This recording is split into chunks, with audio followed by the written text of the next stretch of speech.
भारत के व्यापक व्यापारिक रिश्ते हैं।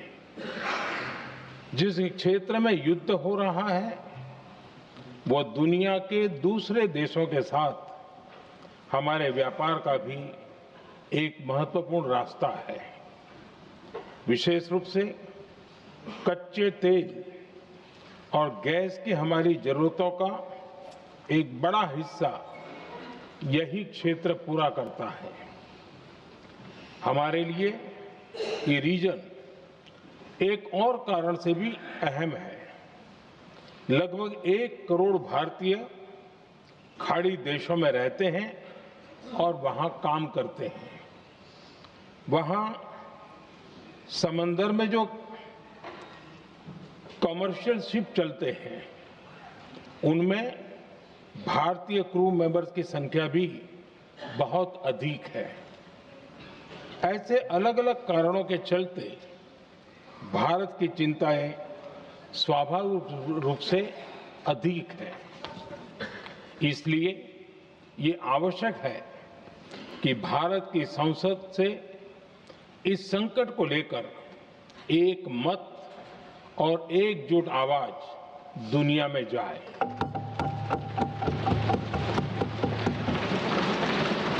अध्यक्ष जी, जब से ये युद्ध शुरू हुआ है तब से ही प्रभावित देशों में हर भारतीय को जरूरी मदद दी जा रही है। मैंने खुद पश्चिम एशिया के ज्यादातर देशों के राष्ट्राध्यक्षों के साथ 2 राउंड फोन पर बात की है। सभी ने भारतीयों की सुरक्षा का पूरा आश्वासन दिया है। दुर्भाग्य से इस दौरान कुछ लोगों की दुखद मृत्यु हुई है और कुछ घायल हुए हैं। ऐसे मुश्किल हालात में परिवारजनों को आवश्यक मदद दी जा रही है। जो घायल हैं उनका बेहतर इलाज सुनिश्चित कराया जा रहा है। अध्यक्ष जी, प्रभावित देशों में हमारे जितने भी मिशन हैं वो निरंतर भारतीयों की मदद करने में जुटे हैं। वहां काम करने वाले भारतीय हो या फिर जो टूरिस्ट वहां गए हैं, सभी को हर संभव मदद दी जा रही है। हमारे मिशन नियमित रूप से एडवाइजरी जारी कर रहे हैं। यहां भारत में और अन्य प्रभावित देशों में 24/7 कंट्रोल रूम और आपातकालीन हेल्पलाइन स्थापित की गई है। इनके माध्यम से सभी प्रभावितों को त्वरित जानकारी दी जा रही है। अध्यक्ष जी, संकट की स्थिति में देश विदेश में भारतीयों की सुरक्षा हमारी बहुत बड़ी प्राथमिकता रही है। युद्ध शुरू होने के बाद से लेकर अब तक 3,75,000 से अधिक भारतीय सुरक्षित भारत लौट चुके हैं। ईरान से ही अभी तक लगभग 1,000 भारतीय सुरक्षित वापस लौटे हैं। इनमें 700 से अधिक मेडिकल की पढ़ाई करने वाले युवा हैं। खाड़ी देशों में भारतीय स्कूलों में हजारों विद्यार्थी पढ़ते हैं। सीबीएसई ने ऐसे सभी भारतीय स्कूलों में होने वाली कक्षा 10वीं और 12वीं की निर्धारित परीक्षाओं को रद्द कर दिया है। इन बच्चों की पढ़ाई निर्बाध चलती रहे, इसके लिए सीबीएसई उचित कदम उठा रही है। यानी सरकार संवेदनशील भी है, सतर्क भी है और हर सहायता के लिए तत्पर भी है। माननीय अध्यक्ष जी, भारत में बड़ी मात्रा में कच्चा तेल, गैस और फर्टिलाइजर जैसी अनेक जरूरी चीजें हॉर्मुज़ स्ट्रेट के रास्ते से आती हैं। युद्ध के बाद से ही हॉर्मुज स्ट्रेट में जहाजों का आना जाना बहुत चुनौतीपूर्ण हो गया है। बावजूद इसके हमारी सरकार का ये प्रयास रहा है कि पेट्रोल, डीजल और गैस की सप्लाई बहुत ज्यादा प्रभावित न हो, देश के सामान्य परिवारों को परेशानी भी कम से कम हो, इस पर हमारा फोकस रहा है। हम सभी जानते हैं, देश अपनी जरूरत की 60% एलपीजी आयात करता है। इसकी सप्लाई में अनिश्चितता के कारण सरकार ने एलपीजी के डोमेस्टिक उपयोग को प्राथमिकता दी है। साथ ही एलपीजी के देश में ही उत्पादन को भी बढ़ाया जा रहा है। पेट्रोल, डीजल की सप्लाई पूरे देश में सुचारू रूप से होती रहे, इस पर भी लगातार काम किया गया है। अध्यक्ष जी, आज की इन परिस्थितियों में एनर्जी सिक्योरिटी को लेकर बीते एक दशक में उठाए गए कदम और भी प्रासंगिक हो गए हैं। भारत ने बीते 11 वर्षों में अपनी एनर्जी इंपोर्ट का डाइवर्सिफिकेशन किया है। पहले क्रूड ऑयल, एलएनजी, एलपीजी ऐसी एनर्जी जरूरतों के लिए 27 देशों से इंपोर्ट किया जाता था। वहीं आज भारत 41 देशों से एनर्जी इंपोर्ट करता है। अध्यक्ष जी, बीते दशक में भारत ने संकट के ऐसे ही समय के लिए कच्चे तेल के भंडारण को भी प्राथमिकता दी है। आज भारत के पास 53 लाख मीट्रिक टन से अधिक का स्ट्रेटेजिक पेट्रोलियम रिजर्व है और 65 लाख मीट्रिक टन से अधिक के रिजर्व की व्यवस्था पर देश काम कर रहा है। हमारी तेल कंपनियों के पास जो रिजर्व रहता है वो अलग है। बीते 11 वर्षों में हमारी रिफाइनिंग कैपेसिटी में भी उल्लेखनीय वृद्धि हुई है। अध्यक्ष जी, सरकार अलग अलग देशों के सप्लायर्स के साथ भी लगातार संपर्क में है। प्रयास ये है कि जहां से संभव हो वहां से तेल और गैस की सप्लाई होती रहे। भारत सरकार गल्फ और आसपास के शिपिंग रूट्स पर निरंतर नजर बनाए हुए है। हमारा प्रयास है कि तेल हो, गैस हो, फर्टिलाइजर हो, ऐसे हर जरूरी सामान से जुड़े जहाज भारत तक सुरक्षित पहुंचे। हम अपने सभी वैश्विक सहयोगियों के साथ निरंतर संवाद कर रहे हैं ताकि हमारे मैरीटाइम कॉरिडोर सुरक्षित रहे। ऐसे प्रयासों के कारण बीते दिनों हॉर्मुज स्ट्रेट में फंसे हमारे कई जहाज भारत आए भी हैं। अध्यक्ष जी, संकट के इस समय में देश की एक और तैयारी भी बहुत काम आ रही है।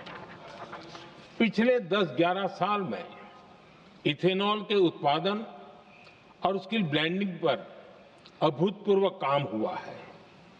एक दशक पहले तक देश में सिर्फ 1-1.5% इथेनॉल ब्लेंडिंग कैपेसिटी थी। आज हम पेट्रोल में 20% इथेनॉल ब्लेंडिंग के करीब पहुंच रहे हैं। इसके कारण प्रति वर्ष करीब 4.5 करोड़ बैरल कम ऑयल इंपोर्ट करना पड़ रहा है। ऐसे ही रेलवे के बिजलीकरण से भी बहुत बड़ा फायदा हो रहा है। अगर रेलवे का इतना बिजलीकरण न होता तो हर साल करीब 180 करोड़ लीटर डीजल अतिरिक्त लगता। ऐसे ही हमने मेट्रो का नेटवर्क बढ़ाया है। 2014 में जहां देश में मेट्रो नेटवर्क 250 किलोमीटर से भी कम था, आज ये बढ़कर करीब 1100 किलोमीटर हो गया है। हमने इलेक्ट्रिक मोबिलिटी पर बहुत अधिक बल दिया। केंद्र सरकार ने राज्यों को 15,000 इलेक्ट्रिक बसें चलाने के लिए दी हैं। आज जिस स्केल पर वैकल्पिक ईंधन पर काम हो रहा है, उससे भारत का भविष्य और सुरक्षित होगा।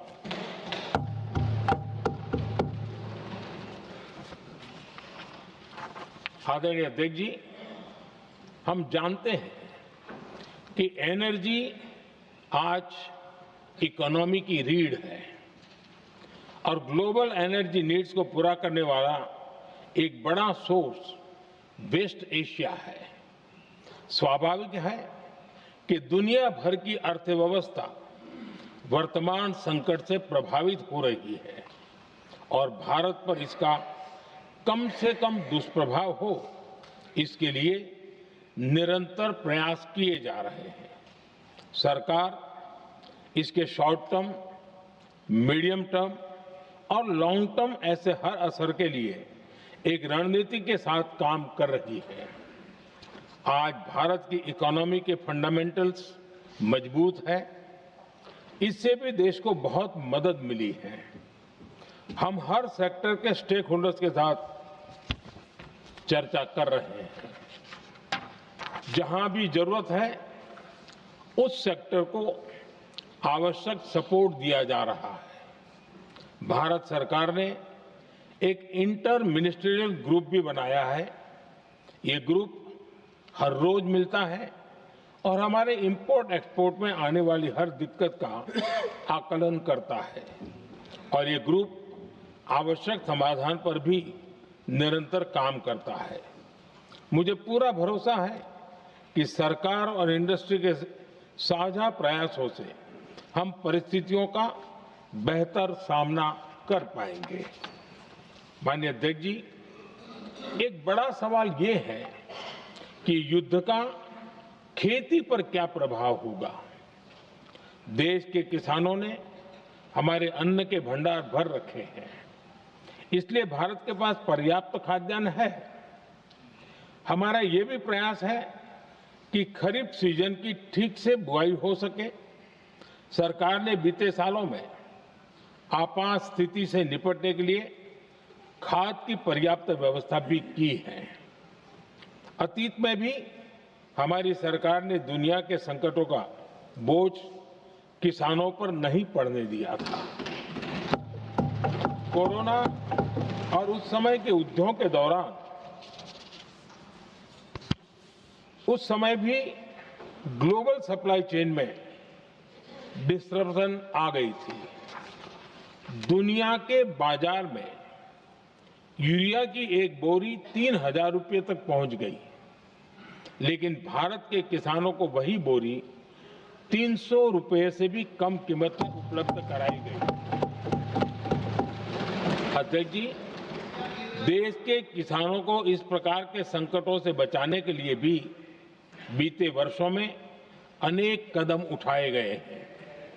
पिछले एक दशक में देश में 6 यूरिया प्लांट शुरू किए गए हैं। इससे सालाना 76 लाख मैट्रिक टन से अधिक की यूरिया प्रोडक्शन कैपेसिटी जुड़ी है। इस दौरान डीएपी और एनपीकेएस जैसी खाद का घरेलू उत्पादन भी करीब 50 लाख मैट्रिक टन बढ़ाया गया है। इतना ही नहीं, तेल और गैस की तरह खाद के आयात को भी डाइवर्सिफाई किया गया है। ऐसे ही डीएपी और एनपीके के आयात के लिए भी हमने अपने विकल्पों को विस्तार किया है। अध्यक्ष जी, सरकार ने देश के किसानों को made in India nano urea का विकल्प भी दिया है। सरकार किसानों को प्राकृतिक खेती के लिए भी प्रोत्साहित कर रही है। पीएम कुसुम योजना के तहत किसानों को 22 लाख से ज्यादा सोलर पंप दिए गए हैं। इससे भी डीजल पर उनकी निर्भरता कम हुई है। मैं सदन के माध्यम से देश के किसानों को विश्वास दिलाता हूं कि सरकार किसानों की हर संभव मदद करती रहेगी। आदरणीय अध्यक्ष जी, युद्ध का एक बहुत बड़ा चैलेंज ये भी है कि भारत में गर्मी का मौसम शुरू हो रहा है।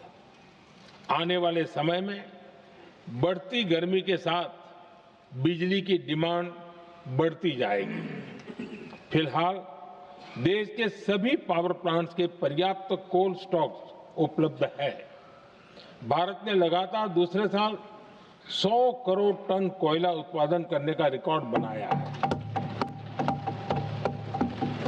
पावर जनरेशन से लेकर पावर सप्लाई तक के हमारे सभी सिस्टम की निरंतर मॉनिटरिंग भी की जा रही है और सरकार की तैयारियां उसको रिन्यूएबल एनर्जी से भी मदद मिली है। बीते दशक में रिन्यूएबल एनर्जी की तरफ देश ने बड़े कदम उठाए हैं। आज हमारी total installed power generation capacity का आधा हिस्सा रिन्यूएबल सोर्स से आता है। हमारी कुल रिन्यूएबल क्षमता आज 250 गीगावाट के ऐतिहासिक आंकड़े को पार कर गई है। बीते 11 वर्षों में देश ने अपनी सोलर पावर कैपेसिटी करीब 3 गीगावाट से बढ़ाकर 140 गीगावाट तक पहुंचाई है। बीते वर्षों में देश में करीब 40 लाख रूफटॉप सोलर लगे हैं। इसमें पीएम सूर्यघर मुफ्त बिजली योजना से भी लोगों को काफी मदद मिली है। गोवर्धन योजना के तहत देश में आज 200 कॉम्प्रेस्ड बायोगैस प्लांट भी काम करना शुरू कर चुके हैं। ये सारे प्रयास आज देश के बहुत काम आ रहे हैं। सरकार ने भविष्य की तैयारी और बढ़ाते हुए शांति एक्ट माध्यम से देश में न्यूक्लियर एनर्जी के उत्पादन को भी प्रोत्साहित किया है। कुछ ही दिन पहले small hydro power development scheme को भी हरी झंडी दी गई है, जिससे अगले 5 वर्षों में 1500 मेगावाट नई हाइड्रो पावर कैपेसिटी जोड़ी जाएगी। आदरणीय अध्यक्ष जी, जहां तक डिप्लोमेसी की बात है, भारत की भूमिका स्पष्ट है। शुरुआत से ही हमने इस संघर्ष को लेकर अपनी गहरी चिंता व्यक्त की है। मैंने स्वयं भी पश्चिम एशिया की सभी संबंधित नेताओं से बातचीत की है। मैंने सभी से तनाव को कम करने और इस संघर्ष को खत्म करने का आग्रह किया है। भारत ने नागरिकों, एनर्जी और ट्रांसपोर्ट से जुड़े इंफ्रास्ट्रक्चर पर हमलों का विरोध किया है। कमर्शियल जहाजों पर हमला और हॉर्मुज स्ट्रेट जैसे अंतर्राष्ट्रीय जलमार्ग में रुकावट अस्वीकार्य है। भारत डिप्लोमेसी के जरिए युद्ध के इस माहौल में भी भारतीय जहाजों के सुरक्षित आवागमन के लिए निरंतर प्रयास कर रहा है।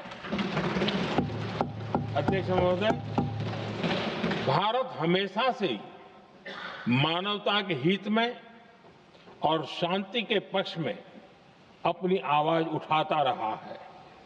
मैं फिर कहूंगा कि बातचीत और कूटनीति ही इस समस्या का समाधान है। हमारे हर प्रयास तनाव को कम करने, इस संघर्ष को समाप्त करने के लिए है। इस युद्ध में किसी के भी जीवन पर संकट मानवता के हित में नहीं है।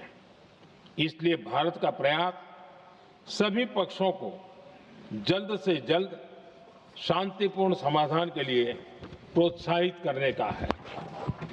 अध्यक्ष जी, जब ऐसे संकट आते हैं तो कुछ तत्व इसका गलत फायदा उठाने की कोशिश भी करते हैं। इसलिए कानून व्यवस्था सुनिश्चित करने वाली सभी एजेंसियों को अलर्ट पर रखा गया है।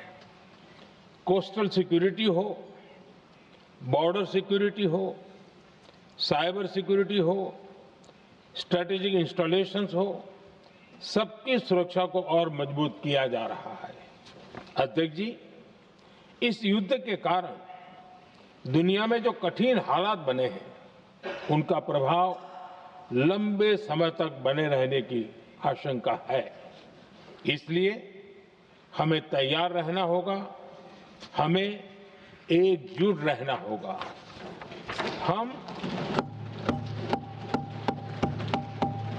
हम कोरोना के समय भी एकजुटता से ऐसी चुनौतियों का सामना कर चुके हैं। अब हमें फिर से उसी तरह तैयार रहने की आवश्यकता है। धीरज के साथ, संयम के साथ, शांत मन से हमें हर चुनौती का मुकाबला करना है और यही हमारी पहचान है, यही हमारी ताकत है। और हां, हमें बहुत सावधान और सतर्क भी रहना है। हालात का फायदा उठाने वाले झूठ फैलाने का प्रयास करेंगे, ऐसे लोगों की कोशिशों को सफल नहीं होने देना है। मैं देश की सभी राज्य सरकारों से भी इस सदन के माध्यम से आग्रह करूंगा, ऐसे समय में कालाबाजारी करने वाले, जमाखोरी करने वाले एक्टिव हो जाते हैं। इसके लिए कड़ी मॉनिटरिंग जरूरी है। जहां से भी ऐसी शिकायतें आती हैं, वहां त्वरित कार्रवाई होनी चाहिए। देश की हर सरकार और देश का हर नागरिक जब मिलकर चलेंगे तो हम हर चुनौती को चुनौती दे सकते हैं। इसी आग्रह के साथ मैं अपना वक्तव्य समाप्त करता हूं। बहुत बहुत धन्यवाद। माननीय सदस्यगण, जिन्हें आज अपना नियम 377 के अधीन मामले उठाने हैं, वो व्यक्तिगत रूप से सभा पटल पर अपना प्रस्तुत पटल पर रख सकते हैं। आइटम नंबर 15 वित्त विधेयक 2026। माननीय वित्त मंत्री जी। Sir, I rise to move for leave that the bill to give effect to the financial proposal of the central government for the financial year 26-27 be taken into consideration. आप कुछ बोलना चाहते हैं ब्रीफ में? ना श्री अमर सिंह जी।